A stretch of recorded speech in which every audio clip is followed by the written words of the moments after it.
이 이야기는 한 장의 서리로 시작된다.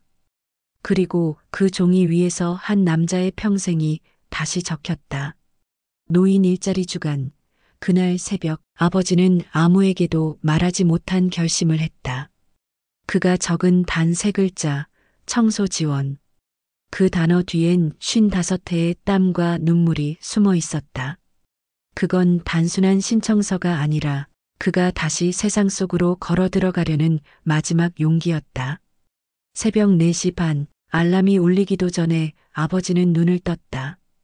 천장의 형광등이 희미하게 깜빡였고 방 안의 공기는 싸늘하게 식어 있었다. 이불을 걷으며 그는 무릎을 두드렸다. 묵직한 통증이 손끝을 타고 올라왔다. 그 통증은 오랜 친구처럼 익숙했다. 그는 그저 한숨을 짧게 내뱉고 자리에서 일어났다. 탁자 위엔 펜과 흰 종이 한 장이 놓여 있었다. 노인 일자리 신청서. 전날 밤에도 여러 번 써보다가 찢어버린 흔적이 남아 있었다. 그는 종이를 바라보다가 작게 중얼거렸다. 오늘은 꼭 깔끔하게 써야지. 그 말엔 단순한 다짐이 아니라 마지막 자존심이 묻어 있었다. 창밖의 새벽은 여전히 어두웠다. 그는 커피를 타고 창가에 섰다. 가로등 불빛 아래에선 안개가 하얗게 피어오르고 있었다. 이 시간에는 아무도 그를 바라보지 않는다. 누구의 시선도 평가도 없는 시간. 그는 오직 그 고요 속에서만 자신이 살아있다고 느꼈다. 이젠 손이 느려졌네. 그래도 글씨는 또박또박 써야지. 그는 펜을 잡은 채 천천히 이름을 적었다. 손이 떨렸다. 오랜 세월 기계를 다루던 손은 이제 조금 굳어 있었다. 하지만 그는 포기하지 않았다. 한 획 한 획 마치 자신의 존재를 다시 새기듯 글자를 눌렀다. 신청서의 마지막 칸, 희망 근무란을 보고 한참을 망설였다. 청소 보조, 급식 도우미, 택배 분류. 그는 그 단어들을 천천히 읽었다. 청소라 그건 누구나 할 수 있는 일이잖아. 하지만 그게 나라고, 그게 내 삶이라고 생각하니. 그는 눈을 감았다. 공장 안에서 쇳가루가 날리던 날들, 뜨거운 여름에도 작업복 안으로 흘러내리던 땀방울. 손끝의 감각 하나로 기계를 다루며 버텼던 세월. 그 시절의 자신은 분명히 빛나고 있었다. 그땐 참 좋았지. 손이 빠르다고 기사님이 나만 찾았는데 그의 입꼬리가 올라갔다가 곧 굳었다. 그 공장은 이미 3년 전에 문을 닫았다. 퇴직 위로금은 오래가지 않았다.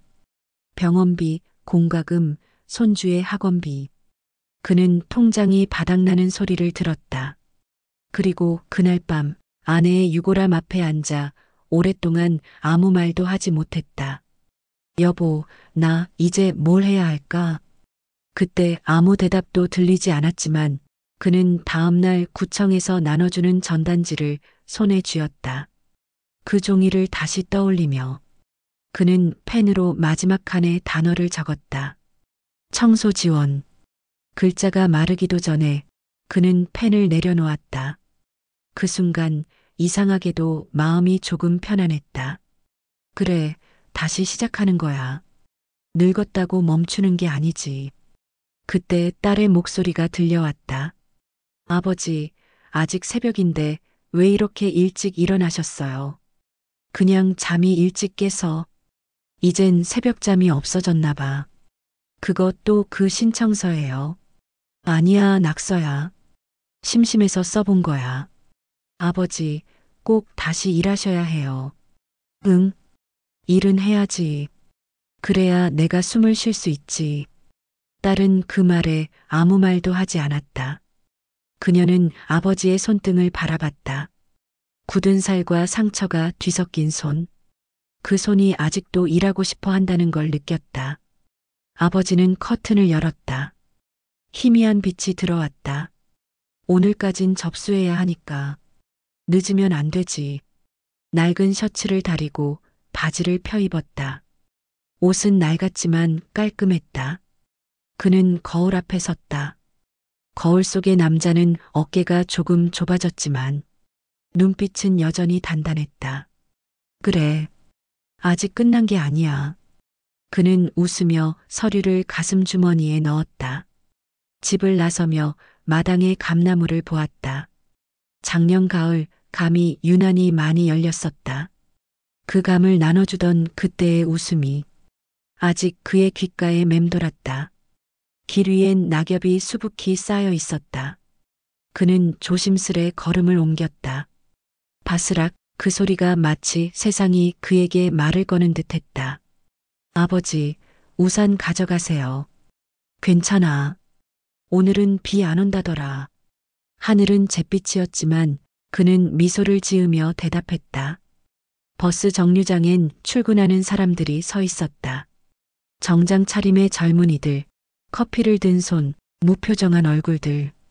그는 그 속에서 잠시 멈췄다. 이젠 나 같은 사람은 보이지 않는 세상이구나. 그러나 그는 고개를 들었다. 나는 아직 이 사회의 한 사람이다. 그 문장을 마음속으로 되뇌었다. 버스 창밖으로 스쳐가는 풍경들. 그는 주머니 속 서류를 꺼내 펼쳤다. 펜 자국 사이에 희미하게 번진 자국 하나. 커피일까, 눈물일까? 그는 알 수 없었다. 다만 그것이 어젯밤의 자신임을 알고 있었다. 구청 앞엔 이미 노인들이 줄을 서 있었다. 형님, 이번에도 오셨네요. 그럼요. 집에만 있으면 더 늙죠. 서로 웃으며 나누는 대화. 그 속에서도 아버지는 한 걸음 떨어져 있었다. 그는 가만히 미소 지었다. 괜히 마음이 놓였다. 이렇게라도 함께 늙어가는 사람들이 있다는 게 묘하게 위로가 되었다. 신청서는 오늘 중 제출하셔야 다음 주 면접 연락드립니다. 예, 알겠습니다. 그는 고개를 숙이며 서류를 건넸다. 서류를 내미는 손이 떨렸다. 그 5초의 순간에 그의 지난 인생이 전부 스쳤다. 첫 월급날 어머니에게 사들인 구두, 아내의 병실, 손주의 첫 돌잔치, 그리고 마지막 출근날 울던 동료들. 모든 장면이 스쳐 지나가며 눈앞이 흐려졌다. 아버지, 괜찮으세요? 괜찮습니다. 눈이 좀 침침해서요. 그는 고개를 숙인 채 웃었다. 직원은 모른 척하며 도장을 찍었다. 딱 하는 소리와 함께 그의 인생의 또 다른 장이 찍혀버렸다. 구청을 나서는 길, 하늘에서 작은 빗방울이 떨어졌다. 그는 천천히 하늘을 올려다봤다. 그래도 오늘은 잘했다. 그는 조용히 중얼거렸다. 주머니 속 복사본을 꺼내 손으로 쓸어내렸다. 종이는 구겨져 있었지만 그에게는 세상에서 가장 소중한 증표였다. 버스 정류장으로 걸어가는 길, 빗소리와 낙엽 소리가 뒤섞였다. 그 소리는 마치 누군가의 박수처럼 들렸다. 잘 버텼다고, 수고했다고 세상이 그를 위로하는 듯했다. 집에 도착하자 딸이 마중 나왔다. 오늘 접수하셨어요. 응, 했지. 근데요. 이게 내 마지막 출근이 될 수도 있겠다 싶더라. 딸은 아무 말 없이 아버지의 손을 잡았다. 그 손은 거칠고 따뜻했다. 손끝에 오래된 굳은 살이 느껴졌다. 그것이 아버지가 살아온 세월의 증거였다. 밤이 깊었다. 창밖의 비는 점점 굵어졌다. 책상 위엔 복사본 한 장이 놓여 있었다. 내일 연락이 오겠지. 그는 중얼거리며 불을 껐다. 방 안은 어두웠지만 창문 틈으로 새어 들어오는 빛이 종이 위를 스쳤다. 그 한 장의 서류. 그건 단순한 신청서가 아니었다. 그의 인생 전체가 눌러 찍힌 마지막 출근 카드였다. 그가 건넨 서류 한 장. 그 안에는 65년의 시간이 담겨 있었다. 하지만 그날의 이야기는 아직 끝나지 않았다. 그 다음 날 아버지는 다시 한번 출근길에 올랐다. 다음 편 직장에서의 하루. 자존심과 현실의 충돌. 그날 아침 전화벨이 울렸다. 구청입니다. 어르신, 내일부터 근무 가능하신가요? 예, 가능합니다. 그는 수화기를 내려놓으며 손끝이 떨렸다. 드디어 왔다. 기다리던 연락이었다. 단 한 장의 서류가 세상과 자신을 다시 이어준 순간이었다. 그는 가만히 눈을 감고 숨을 고르며 말했다. 그래, 내일부터 다시 일한다. 다시 세상 속으로 나가는 거다. 그날 밤 그는 낡은 가방을 꺼내 장갑과 도시락통을 넣었다. 설렘과 두려움이 교차했다. 늙은 몸이 버틸 수 있을까? 사람들은 나를 어떻게 볼까? 그러나 마음속 깊은 곳에서 묻어나는 한마디가 모든 의심을 지워냈다. 그래도 일할 수 있다는 게 고맙다. 새벽 6시 구두 닦는 소리가 방 안을 울렸다. 그는 거울 앞에 섰다. 오늘부터 출근이다. 낡은 셔츠를 다리고 단추를 잠그는 손끝이 미세하게 떨렸다. 하지만 그의 표정엔 긴장보다 희미한 웃음이 번졌다. 공장에서 일하던 젊은 시절과는 전혀 다른 출근이었지만 여전히 그 단어는 좋았다. 출근, 세상 어딘가에 자신이 필요하다는 뜻. 그는 거울 속의 자신을 바라보며 조용히 말했다. 괜찮다. 아직 내 손은 움직인다. 출근길의 공기는 차가웠다. 버스 안에는 졸린 표정의 젊은이들이 폰을 들여다보고 있었다. 그는 낡은 메모장을 꺼내 한 문장을 적었다. 청결은 내 자존심이다. 그것은 단순한 문장이 아니라 자신을 세우는 약속이었다. 버스 창밖으로 스쳐가는 도시의 불빛을 바라보며 그는 마음속으로 되뇌었다. 나는 다시 일을 시작한다. 작업장은 구청 뒤편 도로였다. 노란 조끼를 입은 사람들이 삼삼오오 모여 있었다. 신입이세요? 예, 오늘부터 나왔습니다.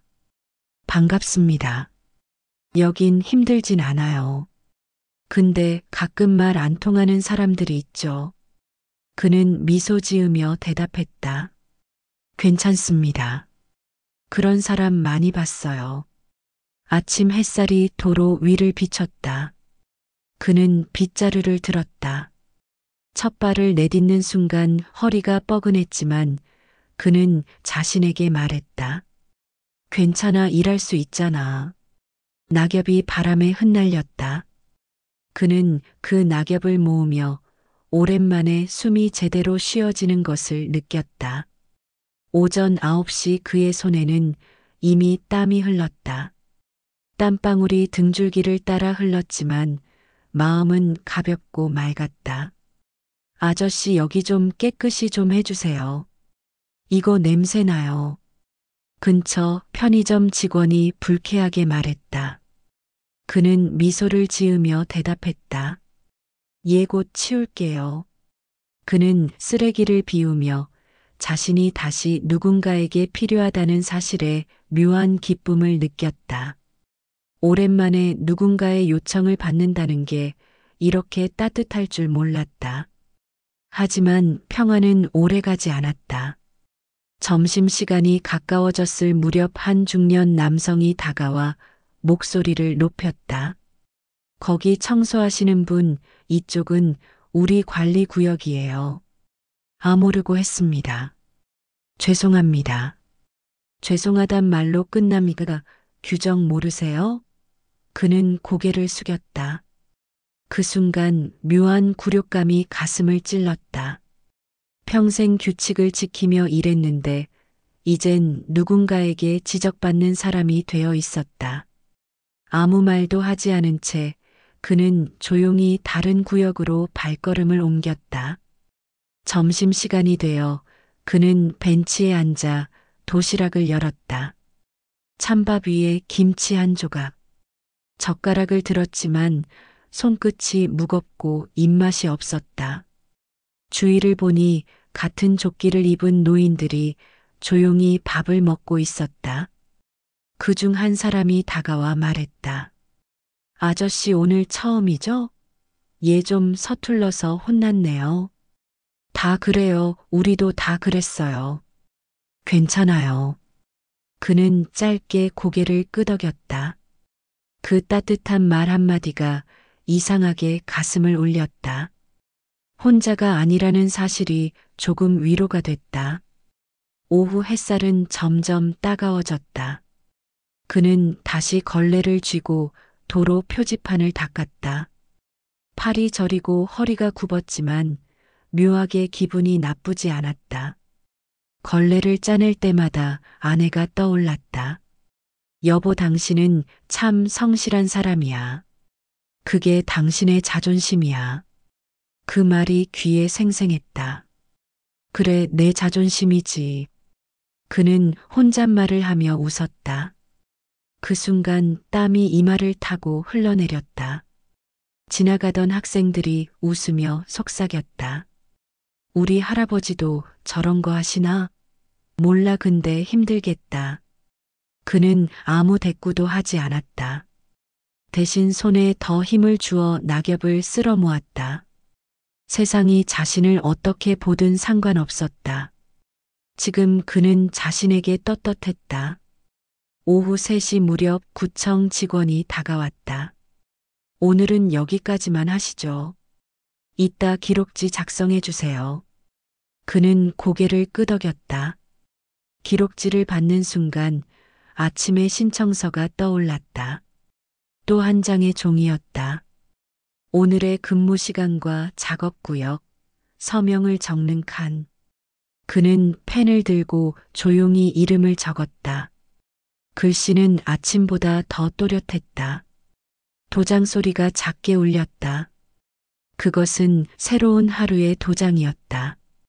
근무를 마치고 돌아오는 길, 그는 도로 한가운데 멈춰섰다. 자신이 닦아놓은 보도블록이 햇빛을 받아 반짝였다. 아무도 그를 보지 않았지만 그건 상관없었다. 이게 내일의 결과야. 그 한마디가 입에서 흘러나왔다. 누구의 칭찬도 필요하지 않았다. 그는 묵묵히 고개를 끄덕였다. 집에 돌아오자 딸이 문을 열었다. 아버지, 오늘 첫날 어땠어요? 괜찮았어. 몸은 좀 아픈데 기분은 좋다. 그래도 무리하지 마세요. 오늘 정말 오랜만에 살아있는 기분이었어. 그는 소파에 앉아 조용히 물을 마셨다. 손끝에 남은 먼지를 바라보며 웃었다. 오늘 내가 닦은 길보다 마음이 더 깨끗해졌어. 딸은 그 말을 듣고 눈을 피했다. 아버지의 눈빛이 너무 따뜻해서 눈물이 날 것 같았기 때문이다. 밤이 깊어지자 그는 침대맡 서랍에서 기록지를 꺼냈다. 작은 조명 아래에서 글자를 다시 읽었다. 오늘 근무 완료. 그 밑에 그는 펜으로 짧게 적었다. 내일도 출근. 그 한 줄에 모든 감정이 담겨 있었다. 그가 여전히 살아있음을 증명하는 문장이었다.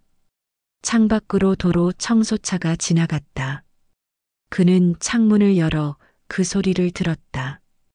빗자루로 닦던 도로와 같은 리듬의 바람이 불었다. 자존심은 돈이 아니라 손끝의 온기였다. 그는 눈을 감으며 생각했다. 오늘 나는 내 손으로 하루를 깨끗하게 만들었다. 아침이 오면 그는 다시 그 길을 쓸 것이다. 누군가는 그를 노인이라 부르고 누군가는 단순한 노동자라 부르겠지만 그는 상관하지 않았다. 그에겐 그것이 일이고 삶이었다. 그가 걷는 길마다 조용히 반짝이는 흔적이 남았다. 그것이 그를 살게 했다. 그날 밤 그는 아내의 사진을 바라보며 속삭였다. 여보, 나 오늘 일했어. 아직 괜찮아. 나 아직 할 수 있어. 사진 속의 미소가 조용히 그를 감싸주는 듯 했다.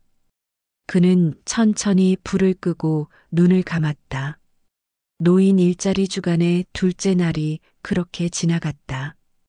그리고 새벽 4시 반, 그는 또다시 눈을 떴다. 몸은 무겁지만 마음은 가벼웠다. 오늘도 출근할 수 있다는 사실이 감사했다. 그의 삶은 다시 움직이고 있었다. 그 움직임이 그를 살게 했다. 그리고 그는 알았다. 자존심이란 누군가의 시선이 아니라 자신이 붙잡는 의미라는 것을. 그가 제출했던 서류 한 장은 끝이 아니었다. 그것은 두 번째 출근의 시작이었다. 그런데 다음 날 그는 뜻밖의 한 통의 전화를 받게 된다. 그 서류에 숨겨진 진실이 있었다. 다음 편, 서류 한 장의 진실. 아버지가 울면서 그 서류를 다시 꺼낸 이유. 그날은 이상하게도 아침부터 전화가 늦게 울렸다. 그는 평소보다 일찍 나설 준비를 마치고도 몇 번이나 시계를 봤다. 그런데 10시가 조금 넘은 시각 휴대폰이 진동했다. 어르신 혹시 서류 작성하실 때 주소 부분을 다시 한번 확인해 주실 수 있을까요? 그는 순간 가슴이 철렁했다. 예, 서류요? 무슨 문제라도 직접 오셔야 할 것 같습니다. 서명 부분이 조금 목소리가 애매하게 끊겼다. 그는 대답도 하기 전에 이미 셔츠를 걸치고 있었다. 몸이 기억하듯 다시 구청으로 향했다. 그 길은 어제보다 더 길게 느껴졌다. 비는 내리지 않았지만 바닥엔 어제의 빗자국이 남아 있었다. 그가 제출했던 그 한 장의 서류가 머릿속을 계속 맴돌았다. 도대체 뭐가 잘못됐다는 걸까? 그는 구청 민원실 문을 열었다. 창구에 앉은 직원이 그를 보자마자 자리에서 일어났다. 아버님 오셨어요. 잠깐만요. 직원은 잠시 서류를 뒤적였다. 책상 위엔 어제 그가 건넨 서류가 그대로 놓여 있었다. 여기, 이 부분이 조금 특이해서요. 직원이 가리킨 곳엔 볼펜 자국이 깊게 눌려 있었다. 희망 근무란 옆 청소 지원이라는 글씨 옆에 희미한 글자가 번져 있었다. 이거 보이시죠? 그는 눈을 가늘게 떴다. 번진 글씨엔 대체 인력 요청이라는 낯선 문장이 적혀 있었다. 이게 뭔가요? 직원은 난처한 표정으로 말했다. 그 부분이 문제예요. 이건 일반 신청자가 적을 수 있는 게 아니라 기관에서만 요청하는 문구거든요. 그는 말문이 막혔다. 자신은 그런 말을 적은 기억이 없었다. 직원은 덧붙였다. 사실 이건 아드님이 오셔서 따로 넣으신 것 같아요. 그 순간 그의 머릿속이 하얘졌다. 아들이요? 예, 어제 오후에 오셔서 수정하셨다고. 그는 아무 말도 하지 못했다. 그 한 장의 서류에 손을 올려보았다. 분명히 자신의 글씨였다. 그러나 그 옆의 문장은 낯설었다. 대체 인력 요청. 그는 그 단어를 수없이 되뇌었다. 대체 인력 요청. 마치 자신이 이미 빠져야 할 사람처럼 느껴졌다. 그는 서류를 들고 구청을 나왔다. 햇살이 눈부셨지만 시야는 흐렸다. 벤치에 앉아 서류를 펼쳤다. 펜 자국 아래 희미하게 겹쳐진 피랍이 느껴졌다. 그건 아들의 손이었다. 분명 어제 자신이 잠든 사이 이 서류가 바뀌었다는 사실을 깨달았다. 그는 깊은 한숨을 내쉬었다. 왜 그랬을까? 그날 저녁 아들이 퇴근하자마자 물었다. 너 어제 구청 갔었니? 아들은 잠시 말을 아꼈다. 아버지, 그거 말씀드리려 했어요. 아버지가 다시 일하시면 몸이 힘들잖아요. 그래서 그냥 대체 인력 요청으로 처리했어요. 잠깐 쉬세요. 쉬라고? 내가 원한 게 쉼이냐? 아들은 당황한 듯 목소리를 낮췄다. 아버지, 요즘 그런 일자리 위험해요. 날씨도 덥고 무거운 거 들다 다칠 수도 있잖아요. 그냥 집에서 편히 계세요. 돈은 제가 보태드릴게요. 그 순간 그의 손이 미세하게 떨렸다. 돈이 문제냐? 내가 다시 일하려 한 건 숨 쉬고 싶어서였어. 아들은 대답하지 않았다. 둘 사이의 공기가 무거워졌다. 딸이 조심스레 물을 내려놓았다. 두 분 그만하세요. 그러나 아버지는 멈추지 못했다. 내 이름으로 낸 서류야. 내 손으로 썼단 말이다. 그런데 누가 마음대로 고치래? 그의 목소리가 점점 떨렸다. 나는 그 서류를 내 마지막 출근 카드라고 생각했어. 아들은 고개를 숙였다. 아버지, 그냥 걱정돼서 걱정이라면 나를 믿어야지. 나를 지우면 안 되잖아. 그는 자리에서 천천히 일어나 방으로 향했다. 문이 닫히는 소리 뒤로 아들의 한숨이 들렸다. 그는 조용히 서랍을 열고 서류 복사본을 꺼냈다. 그리고 그 옆에 펜을 놓았다. 번진 글씨를 따라 손가락을 움직이며 중얼거렸다. 내 글씨가 아니야. 그런데 왜 내 이름 밑에 붙어 있지? 그는 서류 한 장을 들고 창문 앞에 섰다. 햇빛이 종이 위로 비쳤다. 번진 부분이 더 선명하게 보였다. 그때 눈시울이 뜨거워졌다. 자신이 쓴 줄 알았던 문장, 그러나 그것은 누군가의 호의로 덧씌워진 동정이었다. 다음 날 그는 그 서류를 들고 다시 구청을 찾았다. 담당 직원이 놀란 눈으로 그를 보았다. 아버님 또 오셨어요? 이거 다시 써야겠습니다. 이미 철이 들어갔는데요. 괜찮아요. 다시 쓰면 되죠. 그는 조용히 앉아 새 서류를 받았다. 손끝이 떨렸지만 이번엔 확실히 적었다. 청소 지원. 그리고 그 아래 조그맣게 덧붙였다. 나는 아직 일할 수 있다. 직원은 잠시 그를 바라보다 미소를 지었다. 예, 접수하겠습니다. 그는 밖으로 나와 벤치에 앉았다. 구청 마당의 나무들이 바람에 흔들렸다. 그 잎사귀 하나하나가 빛나고 있었다. 그는 종이를 무릎 위에 올려두고 오래 바라봤다. 종이 위엔 자신의 피랍이 선명했다. 아무도 대신 쓸 수 없는 인생의 흔적이었다. 그는 조용히 속삭였다. 이건 내 서류야. 내 이름으로 다시 산 하루야. 그날 밤 아들은 그의 방 앞에서 한참을 서 있었다. 아버지, 미안해요. 문틈 사이로 그 말이 들어왔다. 아버지는 조용히 대답했다. 괜찮다. 이제야 내 마음도 알겠다. 하지만 사람은 일하면서 살아야 한다. 그래야 숨이 통한다. 그래도 몸은 아프면 쉬면 되지. 마음이 멈추면 그땐 정말 늙는 거야. 아들은 아무 말도 하지 못했다. 그는 문 너머에서 울음 섞인 숨소리를 들었다. 그 순간 이상하게도 마음이 편안해졌다. 그는 책상 위 서류를 바라봤다. 자신의 글씨로 적힌 청소 지원. 그리고 그 아래의 작은 문장. 나는 아직 일할 수 있다. 그는 천천히 웃었다. 그 웃음에는 자존심과 평온이 동시에 묻어 있었다. 그는 서류를 조심히 접어 서랍에 넣었다. 그 종이는 단순한 일자리 신청서가 아니었다. 아버지와 아들이 서로의 마음을 다시 이해하게 만든 달이었다. 그날 이후로 그는 다시 일을 나가기 시작했다. 구청 앞길, 시장 골목, 버스 정류장 주변. 손에는 언제나 빗자루가 들려 있었다. 그는 매일 새벽 4시 반에 눈을 떴고 커피 한 잔을 마신 뒤 작업복을 챙겼다. 사람들은 그를 보며 인사했다. 어르신, 오늘도 고생 많으세요. 그때마다 그는 미소 지으며 대답했다. 이게 내일이지요. 저녁이면 손바닥에 굳은 살이 더 깊어졌다. 하지만 그 굳은 살이 자랑스러웠다.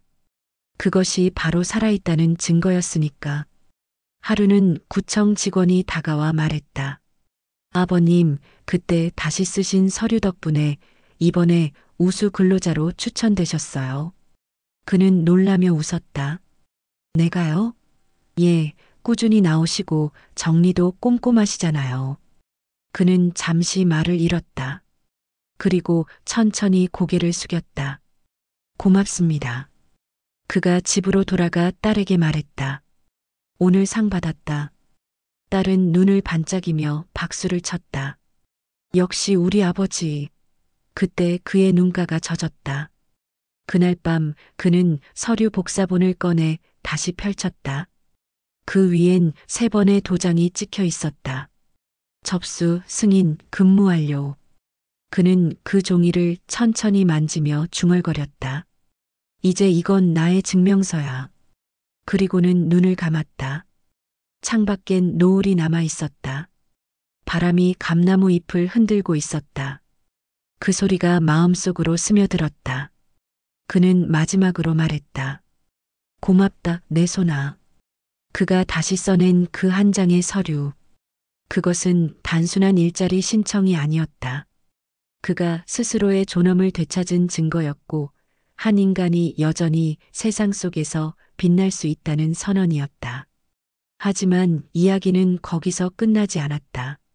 며칠 후 그의 이름이 적힌 또 다른 문서가 구청 우편함에 도착한다.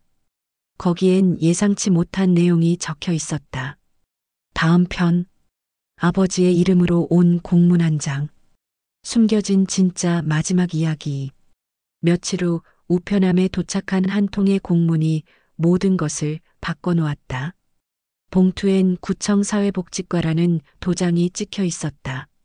그는 무심코 봉투를 뜯었지만 첫 줄을 읽는 순간 손끝이 떨렸다. 근무기간 만료에 따른 일자리 조정 안내. 그는 문장을 반복해서 읽었다. 단어 하나하나가 뇌리를 때렸다. 조정 만료 안내. 간단한 행정 문서였지만 그 안엔 한 사람의 하루와 자존심이 들어 있었다. 그는 잠시 의자에 앉았다. 그가 다시 일을 시작한 지 고작 2달이었다. 아직 한겨울도 오지 않았는데 그의 일터는 그렇게 끝이 났다. 그날 저녁 가족들이 모여 식사를 했다. 평소와 다름없이 밥상에는 된장찌개와 고등어가 놓여 있었지만 분위기는 무거웠다. 딸이 먼저 입을 열었다. 아버지, 그 공문이 뭐예요? 그는 대답하지 않았다. 대신 봉투를 식탁 위에 올려놓았다. 아들이 조심스레 꺼내 읽었다. 읽는 동안 식탁 위의 공기가 더 무거워졌다. 아버지, 이건 그냥 일자리 교체라서요. 나이 드신 분들 순환제로 바뀌었다네요. 그래, 알고 있다. 그럼 다시 신청하시면 돼요. 아들은 최대한 밝게 말했다. 그러나 그는 고개를 저었다. 이제 됐다. 그만하자. 딸이 조심스레 물었다. 아직 몸 괜찮으시잖아요. 몸이 문제가 아니라 마음이 지쳤다. 그는 그렇게 말했다. 아들은 고개를 숙였다. 아버지, 너무 마음에 담아두지 마세요. 그거 그냥 행정 절차예요. 그러나 그는 미소를 지었다. 넌 몰라. 나 같은 사람한테 그 절차 한 줄이 어떤 의미인지. 그는 손바닥을 폈다. 굳은 살 사이에 검은 기름때가 스며 있었다. 이 손이 아직 움직이는데 세상은 이제 필요 없다고 말하네. 그는 방으로 들어가 서류함을 꺼냈다. 그 안에는 복사본 3장이 가지런히 정리되어 있었다. 첫 번째는 그가 처음 낸 서류, 2번째는 아들이 바꾼 서류, 3번째는 그가 다시 쓴 서류였다. 그는 그것들을 나란히 놓고 오랫동안 바라봤다. 각기 다른 필압, 다른 시기, 다른 마음. 그러나 모두 같은 이름이었다. 그 이름 아래에서 한 남자의 존엄과 사랑이 번갈아 흔들렸다. 그는 천천히 속삭였다. 이건 내 인생이네. 서류 3장이면 충분하다. 그날 밤 그는 한참을 잠들지 못했다. 창문 밖으로 달빛이 비쳤고 멀리서 개 짖는 소리가 들렸다. 그는 천천히 자리에서 일어나 책상에 앉았다. 그리고 편지지를 꺼냈다. 펜을 들고 한참을 망설였다. 무슨 말을 써야 할지 몰랐다. 하지만 이내 첫 문장이 나왔다. 얘들아, 이 편지는 나중에 읽어라. 그리고 그는 계속 썼다. 나는 일하는 게 두렵지 않았다. 다만 아무도 나를 필요로 하지 않는 세상이 두려웠다. 사람이 늙으면 몸보다 마음이 먼저 녹슬더라. 나는 그걸 막고 싶었다. 그는 문장을 천천히 이어갔다. 너희는 나보다 더 오래 살 테니까 기억해라. 사람은 누구나 마지막까지 쓰임이 있어야 한다. 그게 존엄이다. 그는 펜을 내려놓았다. 그리고 고개를 들어 천장을 봤다. 여보, 나 이제 괜찮아. 나 했던 일 다 했다. 사진 속의 아내가 미소 짓는 것 같았다. 다음 날 아침 그는 평소보다 일찍 일어났다. 세수하고 깔끔한 셔츠를 입었다. 딸이 놀라 물었다. 아버지 어디 가세요? 구청에. 또 신청하시게요? 아니, 서류 내러 가. 그는 간단히 대답했다. 손에는 편지와 마지막 서류 한 장이 들려 있었다. 구청에 도착한 그는 담당 창구에 갔다. 어르신, 다시 접수하시려는 거죠? 아니요, 이건 제출용이 아닙니다. 기록용이에요. 기록용이요? 그냥 제 마음의 정리라고 생각해 주세요. 그는 웃으며 종이를 건넸다. 종이 위에는 짧게 적혀 있었다. 근무 종료 보고 본인 사유 충분히 일했다. 직원은 그 문장을 읽더니 아무 말도 하지 못했다. 그는 조용히 인사를 하고 돌아섰다. 구청 문을 나서는데 바람이 불었다. 그 바람 속에 낙엽이 흩날렸다. 그는 잠시 하늘을 올려다보며 미소 지었다. 그 미소엔 후회도 미련도 없었다. 그저 고요한 안도감만이 남아 있었다. 그래, 이걸로 됐다. 집에 돌아온 그는 식탁 위에 편지를 올려놓았다. 그리고 의자에 앉아 잠시 눈을 감았다. 아침 햇살이 창문 사이로 들어와 그의 얼굴을 비췄다. 그는 손으로 편지를 쓸어내리며 중얼거렸다. 이제 내 차례는 끝났지. 그날 저녁 아들과 딸은 퇴근 후 식탁 위에 편지를 발견했다. 봉투엔 읽기 전 울지 말 것이라고 적혀 있었다. 딸이 봉투를 열었다. 첫 문장은 그들의 마음을 멈추게 했다. 아버지는 괜찮다. 편지에는 따뜻한 문장들이 가득했다. 일할 수 있어 행복했다.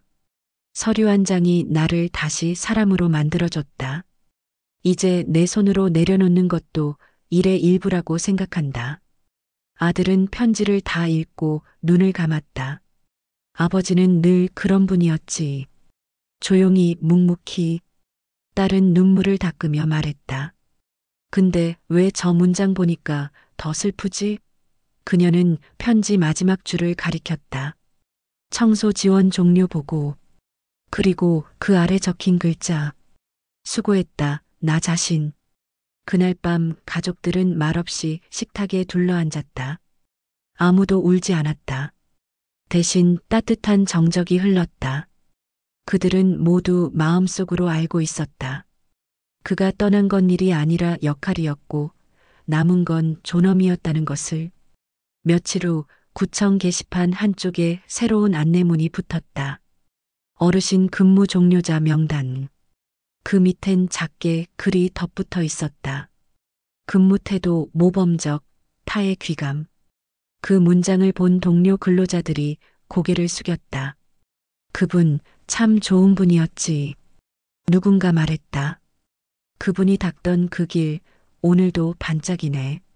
그 길 위에 낙엽이 바람에 날렸다.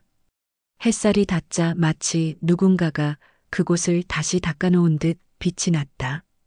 그건 그의 흔적이었다. 누구도 모르는 사이에, 그러나 분명히 존재하는 사람의 증거. 그의 마지막 선택은 단순한 퇴직이 아니었다. 그것은 스스로 존엄을 지키는 작별이었다. 그는 세상에 남긴 흔적보다 마음속에 새긴 한 문장으로 살아있었다. 나는 일했고 충분히 살았다. 그 문장은 그의 인생의 마침표였다. 하지만 그 문장은 동시에 누군가의 새 출발이 되었다. 다음 주 구청엔 새로운 노인 일자리 신청자가 찾아왔다.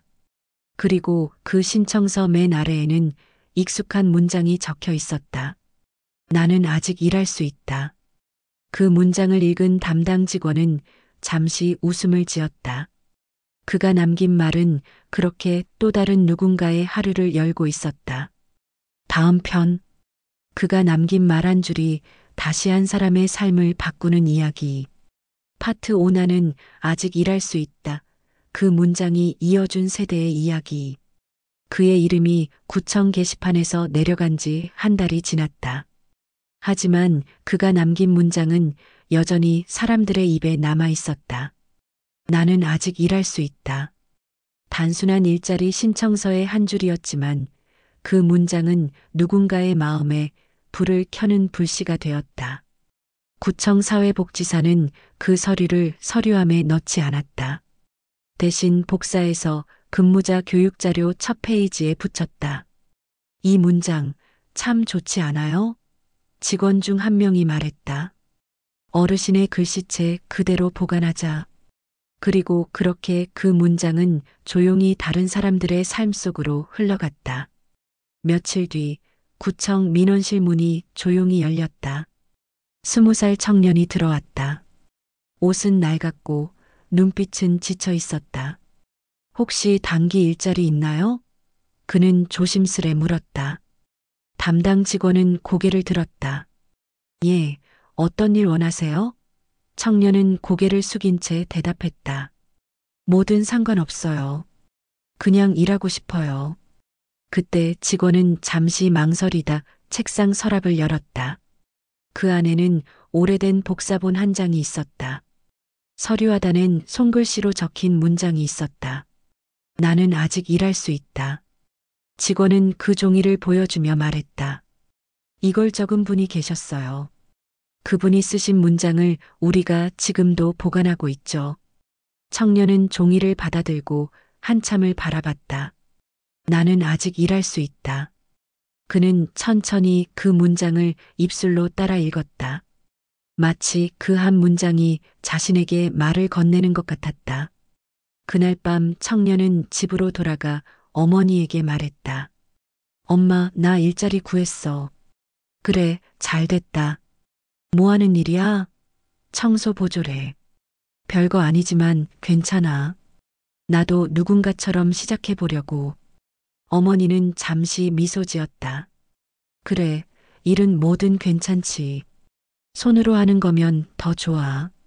청년은 고개를 끄덕였다. 하지만 그 말이 그토록 깊은 의미를 가질 줄은 몰랐다. 첫 출근 날 그는 새벽 4시에 일어났다. 하늘은 아직 어둡고 공기는 차가웠다. 구청 근처에서 노란 조끼를 받았다. 그리고 도로변에서 빗자루를 들었다. 순간 묘한 기시감이 스쳤다. 바닥의 먼지 냄새, 낙엽이 스치는 소리, 차가운 공기. 그는 그 모든 것 안에서 이상한 평화를 느꼈다. 그때 옆에서 한 노인이 말했다. 새로 왔나 봐. 예, 오늘부터요. 그래, 손에 익을 거야. 일은 몸보다 마음으로 하는 거니까. 그 노인의 목소리엔 묘한 따뜻함이 있었다. 청년은 그 말을 들으며 빗자루를 움직였다. 낙엽 하나를 모을 때마다 어쩐지 자신이 세상 속에 다시 들어가고 있다는 느낌이 들었다. 점심시간 그는 벤치에 앉아 도시락을 열었다. 김이 살짝 올라오는 밥 냄새가 향기로웠다. 옆에서 함께 일하던 노인이 물었다. 요즘 젊은 사람들은 이런 일 안 하려 하지 않나? 저도 그런 줄 알았어요. 근데 그냥 뭐라도 해보고 싶었어요. 좋은 마음이야. 일은 나이 안 가려. 노인은 웃었다. 여기 오면 마음이 편해. 일단 하루가 눈앞에 있으니까. 내일은 모르겠지만 오늘은 확실하거든. 그 말에 청년은 고개를 끄덕였다. 그는 그 순간 나는 아직 일할 수 있다라는 문장이 왜 그렇게 아름답게 느껴졌는지 알 것 같았다. 며칠 뒤 구청에서 소식이 전해졌다. 청소 지원 근무자들의 소모품 창고 정리를 도와줄 사람이 필요하다는 공고였다. 청년은 자원했다. 좁은 창고 안에서 먼지를 털고 상자를 옮기던 중 한 구석에서 낡은 종이 박스를 발견했다. 박스 안에는 지난 근무자들의 기록 서류가 쌓여 있었다. 그중 가장 위에 한 장의 서류가 눈에 띄었다. 서류 상단에는 또렷한 글씨로 적혀 있었다. 청소 지원. 그리고 그 아래 작은 문장. 나는 아직 일할 수 있다. 청년은 숨을 삼켰다. 바로 그 문장이었다. 그는 조심스레 그 서류를 꺼내 구겨진 자국을 펴봤다. 종이는 오래돼 색이 바랬지만 글씨는 여전히 선명했다. 그는 천천히 속으로 말했다. 이게 그분 거구나. 그리고 그 밑에 쓰인 이름을 봤다. 그는 그 이름을 소리내어 읽었다. 이분이 나보다 훨씬 먼저 이 길을 닦은 분이네. 그는 서류를 가슴에 품고 창고 밖으로 나왔다. 퇴근 후 그는 집으로 돌아가 그 서류를 꺼내 책상 위에 올려놨다. 그리고 자신만의 메모장을 꺼내 한 줄을 적었다. 나는 아직 할 수 있다. 한 글자씩 눌렀으며 그는 느꼈다. 이 문장은 단순한 다짐이 아니라 세대를 잇는 언어였다. 누군가의 끝이 또 다른 누군가의 시작이 되는 다리 같은 말. 그는 조용히 웃었다. 시간이 흘러 그는 근무를 마쳤다. 마지막 날 구청 직원이 말했다. 수고 많았어요. 앞으로 뭐 할 계획이에요? 그는 대답했다. 아직 모르겠어요. 근데 일은 계속 할 거예요. 그게 좋더라고요. 직원은 미소를 지었다. 그분이 들으면 참 좋아하시겠네요. 그분이요? 예, 그 문장 쓰신 분. 아마 당신처럼 젊은 사람을 보면 흐뭇해 하셨을 거예요. 그는 고개를 숙이며 대답했다. 저도 그렇게 되고 싶어요. 그날 밤 그는 창문을 열었다. 어두운 거리에서 청소차의 불빛이 반짝였다. 바람이 불어 낙엽이 흩날렸다. 그는 혼잣말처럼 중얼거렸다. 어쩌면 그분이 지금도 이 길을 닦고 있을지도 몰라. 그는 책상 위의 서류를 바라보며 손끝으로 글자를 따라 썼다. 나는 아직 일할 수 있다. 그 순간 그는 깨달았다. 그 말은 단지 일에 대한 문장이 아니었다. 그것은 살아있다는 증명, 존재의 선언이었다. 삶은 계속 움직여야 한다. 멈추지 않고 흐르듯 이어져야 한다. 그게 인간이라는 걸 그는 이제야 이해했다. 몇 달 뒤 청년은 구청에서 자원봉사자로 일하기 시작했다. 자신처럼 길을 잃은 사람들에게 일을 연결해주는 프로그램이었다. 그는 상담을 하며 말했다. 힘들어도 괜찮아요. 시작이 중요한 거예요. 저도 그랬어요. 그 말에 한 노인이 눈시울을 붉혔다. 젊은데도 그런 말을 하네. 고마워. 그 순간 청년은 미소 지었다. 그가 배운 건 기술이 아니라 마음이었다. 어느 날 구청복도 벽면에 새로운 문구가 걸렸다. 노인 일자리 주간 홍보 포스터. 거기엔 이렇게 적혀 있었다. 누군가의 하루를 지탱하는 한 문장. 나는 아직 일할 수 있다. 그리고 그 아래에는 두 개의 이름이 나란히 적혀 있었다. 그 포스터를 본 사람들은 잠시 멈춰섰다. 어떤 이는 미소를 지었고 어떤 이는 눈가를 훔쳤다. 그날 오후 바람이 불었다. 도로 위 낙엽이 흔들렸다. 누군가의 손이, 누군가의 빗자루가 그 길을 다시 닦고 있었다. 세월은 흘렀지만 그 마음은 그대로였다. 살아있다는 건 여전히 손끝에서 느껴지는 온기였다. 그가 남긴 문장 하나가 세대를 잇고 있었다. 그리고 그 문장은 이제 사람들의 마음 속에서 속삭이고 있었다. 나는 아직 일할 수 있다. 그 말은 누군가의 노년이었고 누군가의 청춘이었다. 그리고 언젠가 또 다른 누군가의 시작이 될 것이다. 그의 이야기는 그렇게 끝났다. 하지만 그 문장은 지금도 누군가의 새벽을 깨우고 있다. 낡은 빗자루를 든 손, 피곤한 몸, 그러나 멈추지 않는 마음. 사람은 그렇게 계속 살아간다. 오늘도 어딘가에서 또 한 명의 누군가가 속삭인다. 나는 아직 일할 수 있다. 그리고 그 말이 들린다. 마치 바람처럼, 마치 빛처럼.